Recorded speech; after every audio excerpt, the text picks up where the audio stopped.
Hi guys, welcome to today's video. It has been like 2 days since I've recorded a video. I myself have had a lot of triggers, a lot of emotion, a lot of things arise over the last few days, even since the beginning of the geomagnetic and solar radiation storms. But so many pretty intense, difficult emotions arise over the last few days. Conflict, just misalignment, and it's been heavy.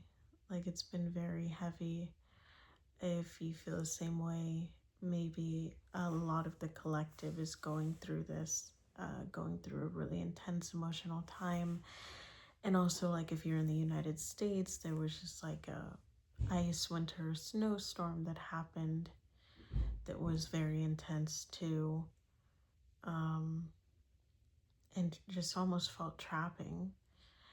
And I felt that a lot. Maybe you resonate with that. But today is the first day in a few days where I feel like I've grounded my energy and my emotions more than I have like in the last week. And I removed myself and saw just my own space and energy alone. Took time to journal my emotions, sing, listen to music, and then I also watched a video by Kyle Cease that was really, really helpful for me to understand like the situation that's going on with me. And I've just had so much come up, and I don't think anything is coincidence. I think I found this video because he helped me reveal so much of myself that I wasn't seeing. And so I wanted to make a video on that. I found all of these questions and statements to really be beneficial to my nervous system, my emotional alignment, my mental alignment, and I just hope that it may do the same for you as well. So if you've been experiencing a lot of what I've been experiencing, really intense emotions like anger, sadness, frustration, disappointment, disempowerment, misalignment, all of those things, usually the polarity of emotion is to try to show you something. And I realized a lot of limiting beliefs I've had around, oh, if I'm so happy for this amount of time, then automatically I'm supposed to experience the opposite of that. Or the same degree of happiness is also the same degree of sadness. That was an emotion or a limiting belief I was carrying around emotion. And just a lot of internal personal limiting beliefs as well.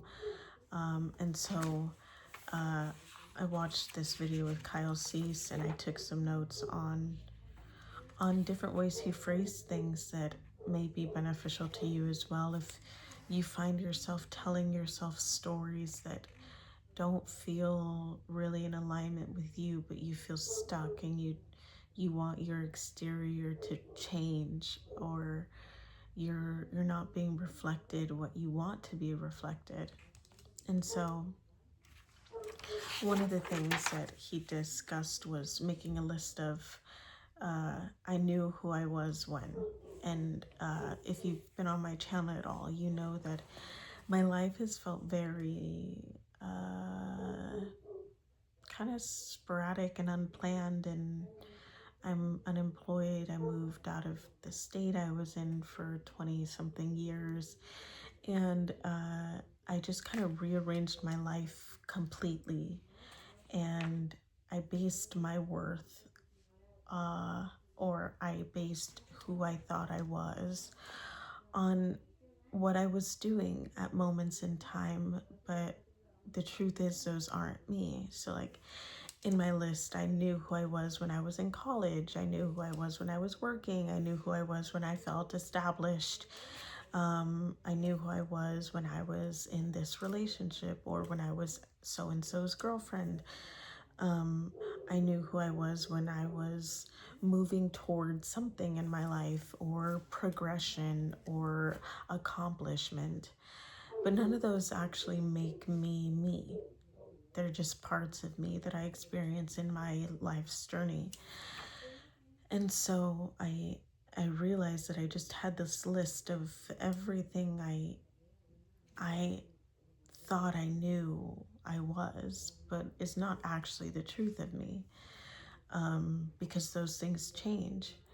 Everything quite literally changes. And so all of those things are stories that you tell yourself. So, you know, the story of myself is I was worthy when I was in college, or I was worthy when I had the job that was bringing in the income, or I other personal stories like feeling like I've always been responsible for other people's emotions, or taking on faults that are not mine. And I understand I'm the creator of my reality, but I don't. Blame and accountability are two different things for me. One feels rooted in guilt and in shame, blame, and one accountability is rooted in empowerment. You can use that circumstance to your benefit and learn from it. And so other things like I was unconsciously responsible for other people's feelings or actions, keeping the peace.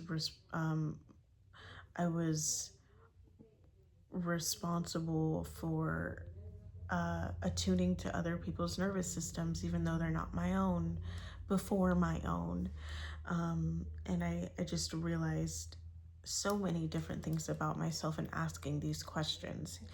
I knew who I was when, or the story of me is blah, blah, blah. You can fill in the blank, but these really give you an outline as to the purpose you think you have on this earth versus what you really are meant to do here. I truly, strongly, divinely believe that I'm meant to spread love and light and share my message with the world, and whether that be through words or through music, either one feels really resonating with me.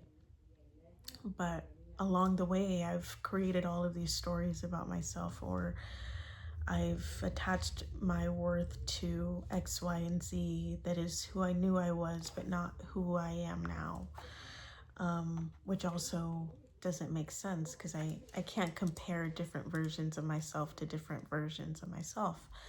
I wouldn't want those same things in the past because they're not what represent me. And so those were a few things that I was kind of working through.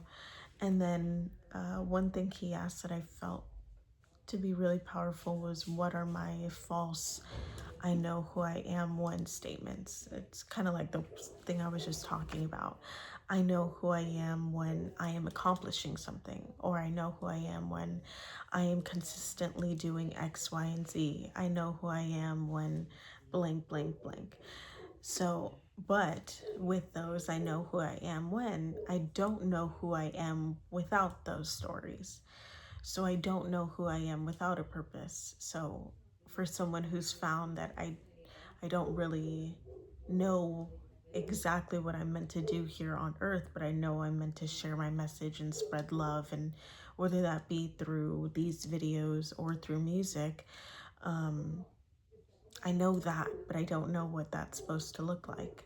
I can only do what feels most aligning with my excitement. But when you create statements like I know who I am when, you also create the story that you don't know who you are without those things. And I found myself over the last few days, last few months, or even the last year of my life, not knowing who I was without these staple things in my life. I don't know who I am without the job. I don't know who I am without the relationship. I don't know who I am without this story, without a purpose, without X, Y, and Z. So you have the contrasting, the polarity of, you claim you know what you are, but you don't know who you are without those things. So you feel stuck when you lose those things. And that kind of gives you guidance that you are attaching those things to your worth or your identity.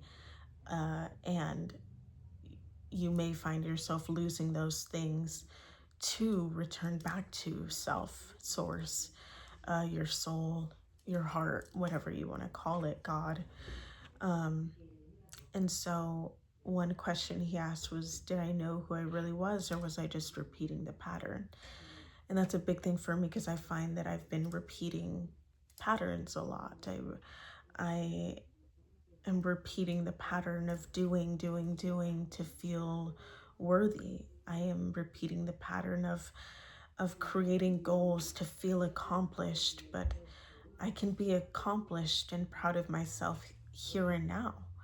I don't need to do something in order to feel those things, which is another story you may tell yourself, is I need to do X, Y, and Z in order to feel accomplished and feel purposeful.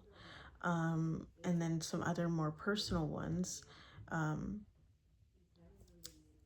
were, well, one thing he said was to say, I am letting go of what I never was, but actually what I needed to experience to discover more of me. And I found that to be so empowering. Like, I am letting go of what I never was, but actually what I needed to experience to discover more of me. And I find that so resonating. And I'm sure, you can relate that to any life experience you've had. Repeating the pattern, letting go of repeating the pattern is discovering more of you, because the pattern no longer dictates you. The voice is not you, but it has lived in under the attachment of others. So the voice saying that I am responsible for other people is just lived under the attachment for that person. So when you lose that person, that voice in itself can be revealed to you if you're willing to listen to it. But we don't always listen to it. And I find that especially true because I've had so many triggers continuously come up and I don't know how to resolve them, but I'm like stuck in this repeating cycle of like, this is trying to show me something, but I don't know what it's trying to show me. And that's when I found this video, I realized that this was the perfect reflection. I needed to realize the patterns I wasn't letting go, that I was still wanting to repeat, the stories that I was still telling myself, and the things I wasn't letting go to discover more of me. And so something he said that I really liked was, I'm new to becoming worthy of this. And you can say that to anything. I'm new to becoming worthy of this relationship. I'm new to becoming worthy of this friendship. I'm new to becoming worthy of freedom. I'm new to becoming worthy of emotional safety. I'm new to becoming worthy of nervous system regulation. All of these things, and I find that to be very, very accepting and gracious of the learning process we go through as human beings, because every experience, situation, circumstance is new to us. It could be the same, but it's still different. Like if you have children, you birth two children, the same is not going to be the same. You're not going to have the same birth with a second child. same thing, but different experience. Same thing, different child. You know, it could be so different. It could be completely very, very different from the first one. But every experience is a new experience. So you're always new to becoming worthy of X, Y, and Z in your life. And so when you realize that you're new to becoming worthy of all these things, you have lies or stories that you're telling yourself that are coming to the surface, and they can come to the surface and you can have resistance and fight them, or they can come to the surface and you can love them and forgive them and accept them.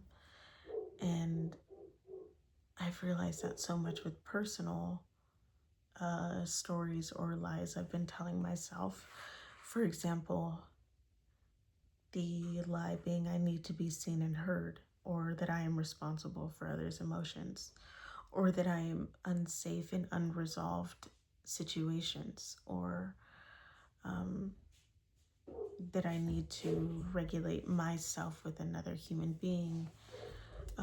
All of these things that are needs, and they can also be wants, which I do very much also agree with, but your dependence allows you to see the need versus the want. So if you are so dependent on that outcome looking a specific way, it's probably a need versus a want. Or if it's emotionally charged, it's a need versus a want. And so I've just personally been experiencing so many stories, lies that have been coming up over the last few days, and, you know, energy changes, all kinds of things. And I knew 2026 would be intense, but I didn't know it would be this intense. So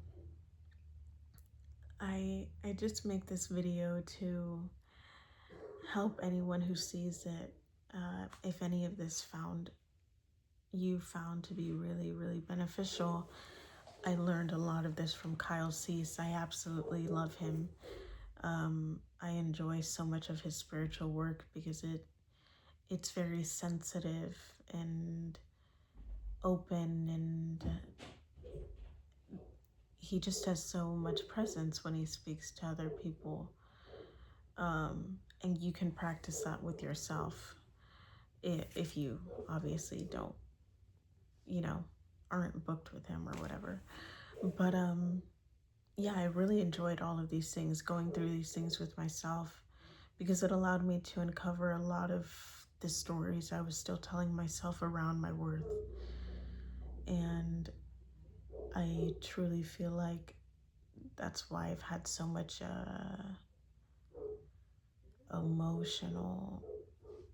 intense emotional triggers over the last few days. Just intense triggers in general. And so I encourage you, if you've found any of this beneficial, to do it with yourself, journal with yourself, speak to yourself, meditate with yourself, find space to be an individual. I've been in a relationship for over a year now, and I've obviously had relationships in the past, but often in a relationship you gain a partnership, but you can often lose the individuality. So, and I felt that. I felt myself kind of losing my individuality and having to reconnect with myself. And just being conscious, you don't have to blame, you don't have to judge. It's very normal. Like, I live with my partner and we do almost everything together every day, but which can be a very healthy thing or it can be a very unhealthy thing. It just depends on the place it's coming from. Is it dependence or is it just alignment? But being consciously aware of the actions you're taking. And for me, I find realigning with myself means realigning with my individuality, and then doing whatever else I'm desiring to do that day. So like for me, I like starting the day sometimes with yoga or meditation or taking a shower or doing like an aloe vera face mask. Things that uh, feel individual to my personal growth, and then I can reconnect in the partnership. And that's been something I've been learning a lot, is coming back to who I am as an individual, and then also the separate side of that, who I am in a relationship, and you know, what I do for myself that can be following my excitement, or what I do for myself that allocates time to my purpose or what I desire to do, like these videos. So just things like that. But that was a lot of advice. I hope it helped. And yeah, so I will see you guys in the next video. Ideally, I'd like to be consistent every day, but like I said, I only enjoy recording when I have a channeled message come through, and it felt like today's channeled message was just relaying the intensity of emotion and triggers I felt and how I've been able to overcome them. And I hope you enjoyed. So with that, thank you so much, and I'll see you in the next one.